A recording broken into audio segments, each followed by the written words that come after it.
तो welcome all, आप सबका स्वागत है बुक वन के चैप्टर 2 ध्रुव्यता के अंत द एंड ऑफ बायोपोलैरिटी के ऑब्जेक्टिव क्वेश्चंस में। ऑब्जेक्टिव क्वेश्चंस में हम सब जानते हैं कि कोई लिमिट नहीं होती, हम कितने भी कर ले हमेशा कम ही रहता है। तो जितने भी क्वेश्चंस हम कर रहे हैं उसके साथ साथ मैं उनका एक्सप्लेनेशन भी दूंगा और एक्सप्लेनेशन के अंदर से भी कुछ क्वेश्चंस निकल सकते हैं। तो बड़े ध्यान से इस वीडियो को देखना और सुनना क्योंकि सब कुछ बहुत इंपॉर्टेंट होने वाला है। तो चलिए स्टार्ट करते हैं आज का वीडियो और टॉपिक।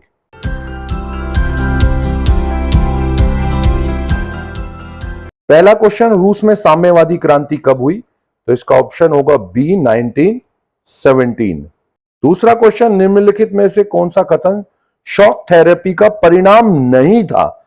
हमें यहां पर वो चीज बतानी है जो शॉक थेरेपी का परिणाम नहीं था।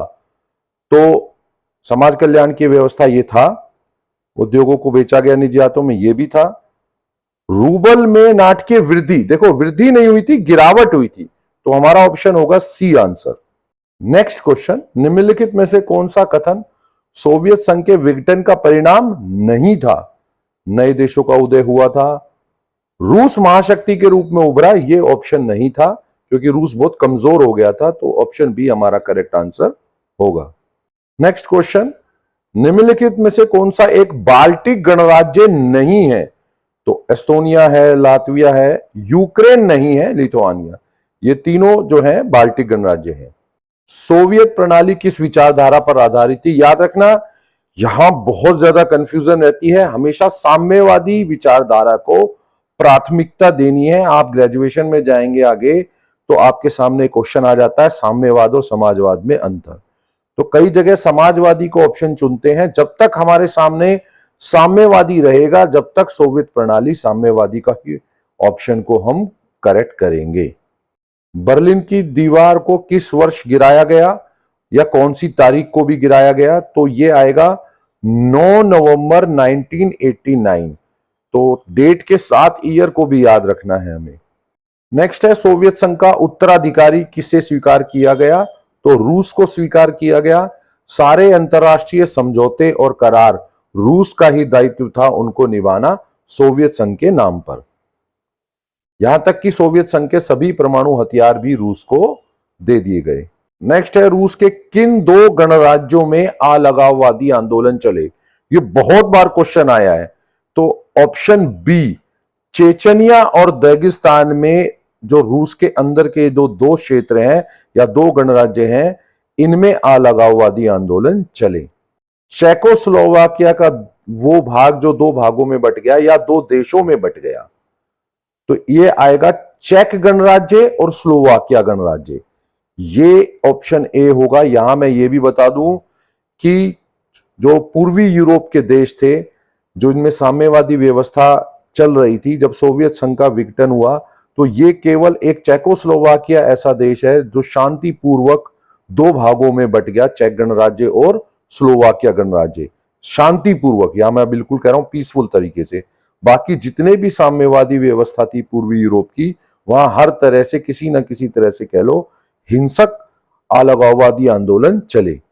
नेक्स्ट क्वेश्चन है, 1991 में किन तीन गणराज्य, यहां पे तीन देश ना कहकर क्योंकि बाद में देश बने थे, तो पहले कौन से ऐसे तीन गणराज्य थे सोवियत संघ के जिन्होंने सोवियत संघ की समाप्ति की घोषणा की? तो वो था ऑप्शन ए, यूक्रेन, बेलारूस और रूस। ये वो तीन गणराज्य थे जिन्होंने अलग देश के रूप में सोवियत संघ के समाप्ति की घोषणा की। नेक्स्ट आता है, सोवियत प्रणाली के अनुसार राज्य की प्रमुख प्राथमिकता क्या थी? तो सबसे पहली जो थी वो साम्यवाद की स्थापना या समाजवाद की स्थापना आएगा। मैंने पहले ही कहा है कि जहां तक ऑप्शन साम्यवाद होगा तो पहले साम्यवाद, और अगर वो नहीं है तो समाजवाद। तो पहली प्राथमिकता थी, फर्स्ट प्रायोरिटी थी कि समाजवाद की स्थापना या एस्टेब्लिशमेंट की जाए। नेक्स्ट आता है, मध्य एशिया में तजाकिस्तान में कितने वर्षों तक गृह युद्ध चला या गृह युद्ध की चपेट में रहा? तो इसका ऑप्शन आएगा 10 वर्ष तक। यहां पे ये 91 है, ये 90 आ गया है, मिसप्रिंट है या मिस टाइप है। 1991 से 2001 तक। ये भी आ सकता है कि 10 वर्षों तक कौन से देश में चला या कौन से गणराज्य में चला जो सोवियत संघ से अलग हुआ था, तो वो आएगा तजाकिस्तान। बर्लिन की दीवार से संबंधित कौन सा कथन इनमें सही नहीं है, मतलब जो गलत है वो कथन हमें बताना है। यह विभाजन का प्रतीक था साम्यवाद पूंजीवाद, ये ठीक है। यह निर्माण द्वितीय विश्व युद्ध के बाद किया गया, ये भी ठीक है। इसको तोड़ दिया गया, ये भी ठीक है। ये वाला गलत है, जर्मनी के दोनों भागों का एकीकरण नहीं था, ये दोनों को विभाजित करता था। सोवियत व्यवस्था के निर्माताओं ने निम्नलिखित में से किसको महत्व नहीं दिया? तो निजी संपत्ति को समाप्ति को दिया था, समानता को भी दिया था, विरोधी दल का कोई स्थान नहीं था, ठीक है। अर्थव्यवस्था पर राज्य का कोई नियंत्रण नहीं, देखो अर्थव्यवस्था पर पूरी तरह से राज्य का नियंत्रण था, तो ऑप्शन डी इसका आंसर आएगा। सोवियत संघ के विघटन के परिणामों में से कौन सा गलत है? हथियारों की ओर में कमी आई, ये भी सही है। शक्तियों का केंद्रीकरण अमेरिका की ओर, ठीक है।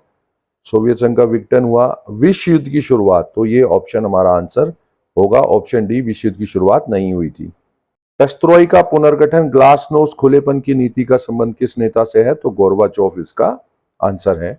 शॉक थेरेपी का मॉडल किसने तैयार किया था? तो ऑप्शन ए, वर्ल्ड बैंक और अंतरराष्ट्रीय मुद्रा कोष, इन दोनों ने मिलकर तैयार किया था। देशों के समूह में कौन सा बाल्टिक गणराज्यों के संदर्भ में सही है? तो बाल्टिक गणराज्य हमने पहले भी बताए थे, एस्टोनिया, लिथुआनिया, लातविया, ये तीनों को ही बाल्टिक गणराज्य बोला जाता है। विश्व में सत्ता के दो केंद्रों या ध्रुवों का होना क्या कहलाता है? तो दो ध्रुवीयता कहलाता है। अगर एक ध्रुव है तो एक ध्रुवीयता, या एक महाशक्ति है तो एक ध्रुवीयता, और दो महाशक्ति है तो दो ध्रुवीयता। सोवियत संघ का विघटन कब हुआ और कितने गणराज्य में हुआ? तो सबको पता है ये 91 और 15 गणराज्य। नेक्स्ट आता है, वर्तमान राजनीतिक परिप्रेक्ष्य को देखें तो इसे कितने ध्रुवीयता की संज्ञता दी जाएगी? तो वर्तमान में दी जाएगी बहुध्रुवीयता, मल्टीपोलर वर्ल्ड है ये। 91 में यूगोस्लाविया के विखंडन से निर्मित दो देश, देखो यूगोस्लाविया वो देश है, पूछा जाए कि सबसे ज्यादा पूर्वी यूरोप में साम्यवाद के पतन की किसने मार झेली? तो यूगोस्लाविया ने, इसके बहुत टुकड़े हुए, ठीक है। तो यहां तो ऑप्शन होगा ऑप्शन ए, बोस्निया हर्जेगोविना, इसके अलावा मोंटीनीग्रो, सर्बिया, क्रोएशिया, मैसेडोनिया, मतलब यूगोस्लाविया के बहुत टुकड़े हुए, और अभी भी वहां कोसोवो संकट चल रहा है। तो आप मान सकते हो सबसे ज्यादा मार यूगोस्लाविया ने ही झेली है। नेक्स्ट आता है, अरब स्प्रिंग के क्या उद्देश्य थे? लोकतंत्र भी था, जनता की आकांक्षाओं को पूरा करना भी था, तानाशाही की खात्मा भी था, तो ऑप्शन डी उपरोक्त सभी। यूएसएसआर का पूर्ण नाम क्या था? तो सोवियत समाजवादी गणतंत्रों का संघ, ऑप्शन सी। अब इस तरह के क्वेश्चन में हमें एक स्टेटमेंट दे दी जाती है, उसके बाद दो कथन बताए जाते हैं और हमें बताना होता है कौन सा सही है। तो सोवियत संघ के विखंडन होने के बाद भी रूस से मित्रता कर भारत को किन क्षेत्रों में लाभ पहुंच रहा है या पहुंचा है? तो कारगिल के दौरान भारत को रूस का समर्थन, जब जब पाकिस्तान के खिलाफ समर्थन की बात आई है तो रूस ने भारत का समर्थन दिया है, और ऊर्जा इत्यादि विकास के क्षेत्र में रूस ने भारत को कच्चे माल की आपूर्ति की है और वो अभी भी कर रहा है। तो दोनों ही ये कथन सही है, तो आएगा ऑप्शन सी। बर्लिन की दीवार किसका प्रतीक था? पूंजीवादी और साम्यवादी दुनिया के बीच विभाजन का, ठीक है। गृह युद्ध का प्रतीक नहीं था, तो यहां सिर्फ एक को हम लेंगे, तो एक कहां पर है? बी ऑप्शन इसका आंसर होगा। सोवियत संघ ने भारत के किन संयंत्रों में आर्थिक सहायता की? भिलाई, बोकारो, विशाखापट्टनम, ये बिल्कुल की थी। भारत की दूसरी पंचवर्षीय योजना में सोवियत संघ की सहायता से ही ये लगे थे। और भारत हैवी इलेक्ट्रिकल्स, ये भी बिल्कुल सही है, तो हमारा ऑप्शन आएगा ऑप्शन सी। एक और दो दोनों ही सही है। अभिकथन और कारण, इसमें क्या होता है, हमें एक अभिकथन ए के रूप में दिया गया होता है।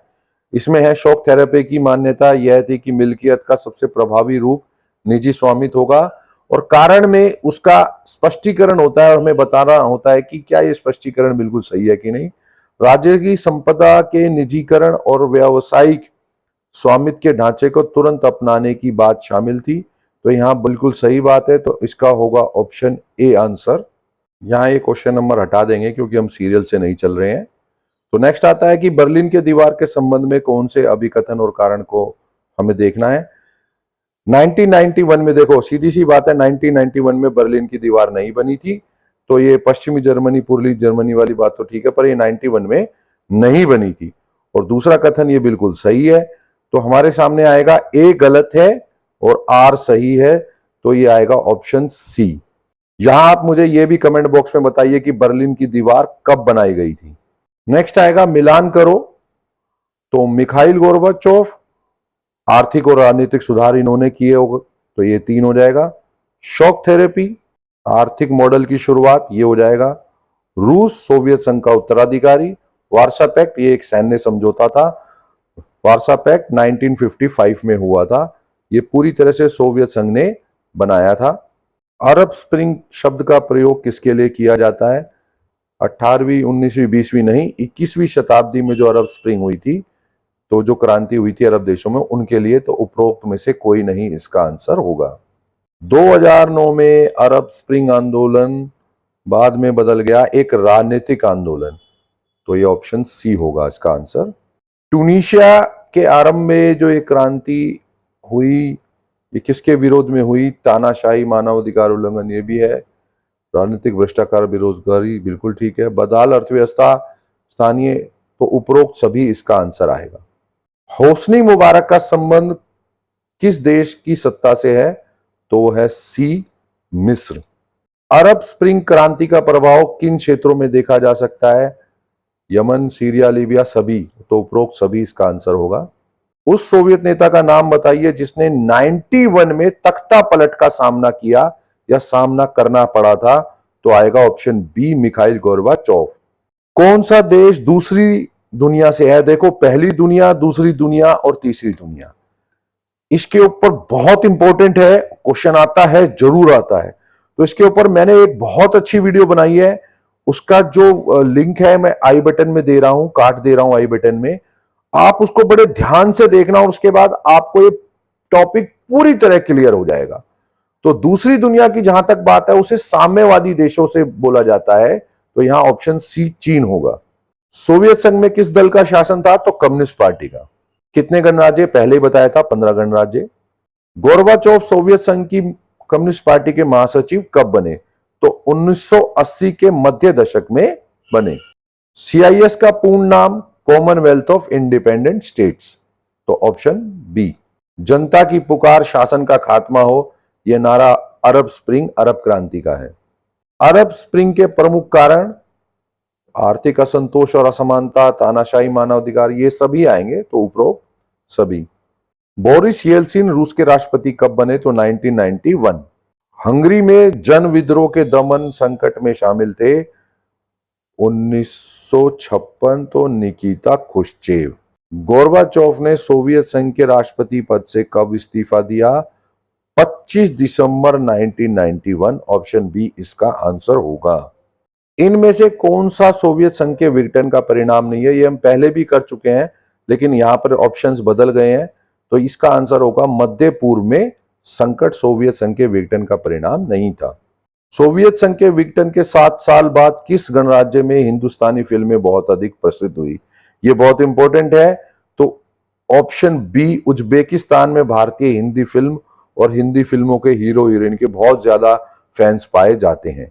2001 में भारत रूस मैत्री समझौता दोबारा हुआ। आपको मुझे कमेंट बॉक्स में बताना है कि पहला भारत का जो सोवियत संघ के साथ मैत्री समझौता हुआ था, वो कब हुआ था? वो भी 20 वर्षों के लिए हुआ था, तो वो कब हुआ था? 2001 में दोबारा से वो रिपीट किया गया, लेकिन इस बार रूस के साथ, क्योंकि रूस सोवियत संघ का उत्तराधिकारी था। तो इसमें कितने समझौते पर हस्ताक्षर हुए? 80 द्विपक्षीय समझौतों पर हस्ताक्षर हुए, ये भी याद रखना है, 80, ठीक है। और ये 2001 में हुआ। तो पहली मैत्री संधि सोवियत संघ के साथ कब हुई थी? ये आप मुझे कमेंट बॉक्स में बताइए। 2011 टाइम पत्रिका ने अरब विरोधियों को किस खिताब से नवाजा? तो आंसर आएगा the person of the year. इनमें से क्या सोवियत संघ का ये हो चुका है मध्य पूर्व में संकट? बोल्शेविक कम्युनिस्ट पार्टी के संस्थापक थे लेनिन। सोवियत संघ पर कम्युनिस्ट पार्टी ने कितने वर्ष? 70 वर्षों तक शासन किया। शॉक थेरेपी का अर्थ क्या है? आघात पहुंचाकर उपचार करना, ऑप्शन सी। भूतपूर्व सोवियत संघ में राष्ट्रवादी भावनाओं और संप्रभुता की इच्छा का उभार सर्वाधिक तात्कालिक सिद्ध हुआ यह निम्नलिखित में से किन गणराज्यों में या किस गणराज्य में नहीं था? तो इसका आंसर आप मुझे बताएंगे कमेंट बॉक्स में। सीआईएस का गठन कब हुआ? तो 8 दिसंबर 1991 को। तो 2, 4 और 6 मार्क्स के क्वेश्चन, क्योंकि इनकी भी कोई लिमिट नहीं है, लेकिन अगर आप हर क्वेश्चंस का आंसर करना चाहते हैं तो मैं आपको अश्योर करता हूं इस चैप्टर की सारी वीडियोस के लिंक टॉपिक वाइज मैं इस वीडियो के डिस्क्रिप्शन में दे दूंगा।